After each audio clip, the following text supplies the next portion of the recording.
Yo, what's going on, guys? This is Jonathan. Today I'm bringing you a video talking about the changes that are going to be coming to cyber career fields in the Air Force. So before I jump into this video, I want to be clear here and say that I am not an expert on this subject.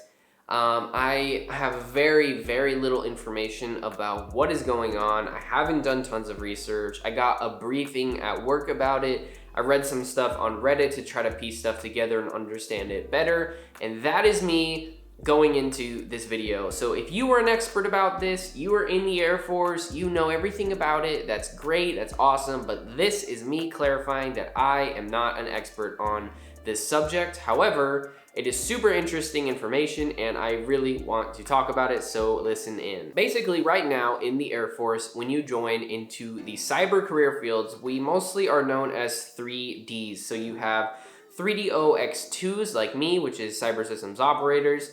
You have 3DOX4s, which are programmers. You have 3DOX1s, which I believe is cyber surety. You have all sorts of different cyber career fields. Some of them require Sec Plus. I think most of them do require Sec Plus, but some of them do not require Sec Plus, like the programmers for sure do not require Sec Plus yet. Basically, what is happening is they are gonna take the 3D career fields and they're gonna Thanos snap them.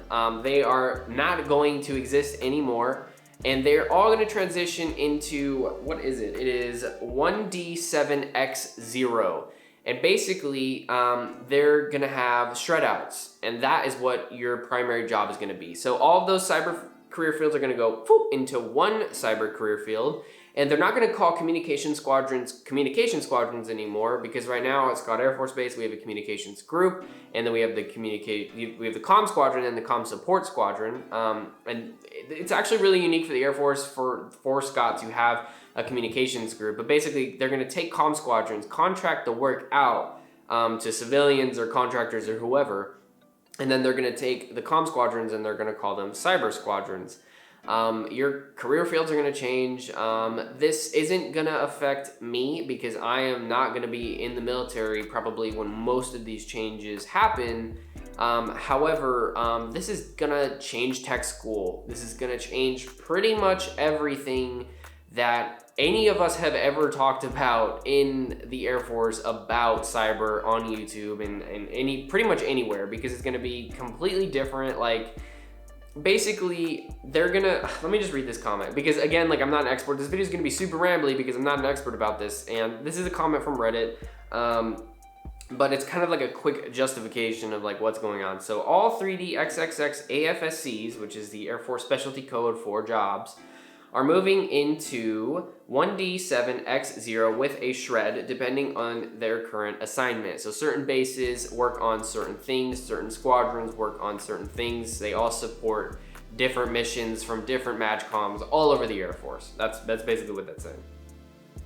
This coincides with the Enterprise IT as a Service, ITAS, push that contracts out the services currently existing on the Air Force network. It says AFNet, but AFNet means Air Force Network. There's so many acronyms in the military. ITAS is realistically 3 years away, even at the pilot bases. The move to 1D7 will allow for tech school curriculum to better focus on IT fundamentals, a topic that the current schoolhouse fails pretty heavily on. Specific training per assignment will be done en route to that assignment.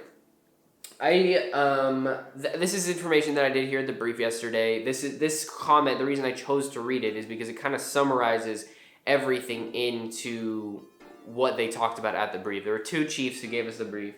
Again, like, the information was still pretty new to them as well, so like they weren't like crazy experts about it either.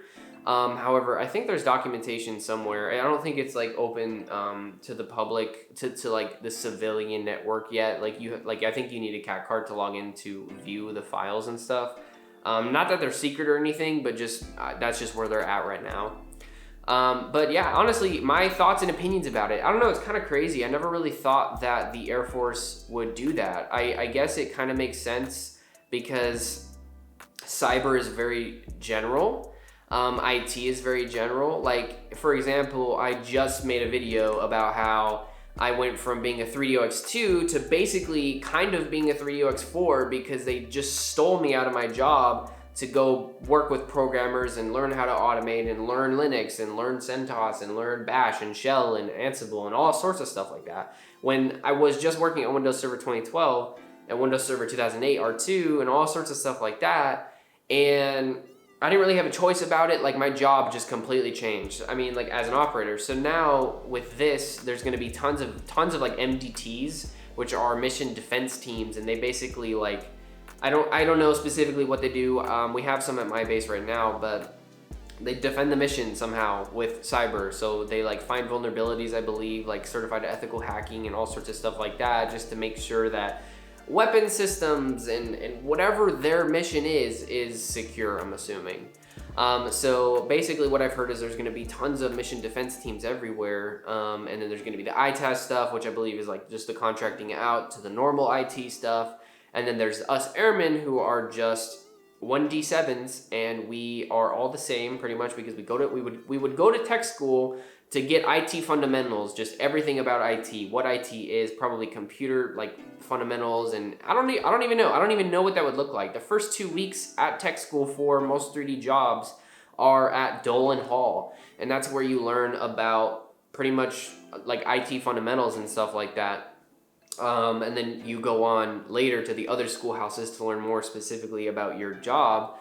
So I don't know, it's gonna be really interesting to see. Honestly, I kind of wish, I'm not going to stay in the Air Force, but if I was staying in the Air Force, it would be pretty cool to like see that whole transition. And I think it would be interesting to join the Air Force at that time to get that completely whole new experience. I don't know, that would be kind of cool. Because in the past, they transitioned from like, I think 3COX1 or something like that to what we are today, the 3DOX2s, or 3DOXXX and 3CXXX.